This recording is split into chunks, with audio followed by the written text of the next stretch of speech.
যে উৎসবের মরশুম একসময় বাংলার ঢাকি ও পুরোহিতদের জন্য গতিশীলতা, আনন্দ এবং সাংস্কৃতিক আদান প্রদানের প্রতিশ্রুতি দিয়েছিল, সেই উৎসবের মরশুম এখন আতঙ্কে আচ্ছন্ন।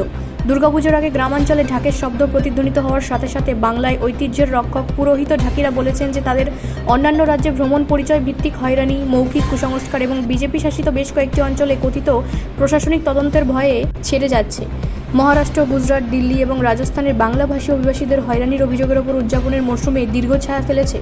শত শত ঢাকি এবং পুরোহিতদের জন্যও পছন্দটি স্পষ্ট: জীবিকার জন্য অপমানের ঝুঁকি নেওয়া অথবা অর্থনৈতিক অনিশ্চয়তার মধ্যে থাকা। গ্রামীণ বাংলার যেখানে ঢাকিদের ছন্দময় সুর সাধারণত উৎসবের প্রত্যাশার ইঙ্গিত দেয়, এই বছর মেজাজ উদ্বেগে ছেয়ে গেছে। অন্যান্য রাজ্যে বাঙালি পরিযায়ী শ্রমিকদের ওপর অত্যাচারের কথা শুনলে আমাদের এবং আমাদের পরিবারগুলির ভয় লাগে। অন্যান্য রাজ্যের বিভিন্ন পুজো কমিটি থেকে আমরা বেশ কয়েকটি আমন্ত্রণ পেয়েছি এবং যেহেতু আমরা ইতিমধ্যেই অগ্রিম টাকা পেয়েছি, তাই আমরা ভয় পেয়েও ভ্রমণ করব।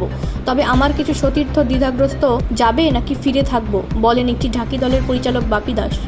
দুর্গাপুজোয় প্রায় এক সপ্তাহ ধরে চলা এই কার্যভারে প্রতি ব্যক্তির 20,000 থেকে 25,000 টাকা আয়ের প্রতিশ্রুতি দেওয়া হয়েছে, যা মৌসুমি আয়ের ওপর নির্ভরশীল।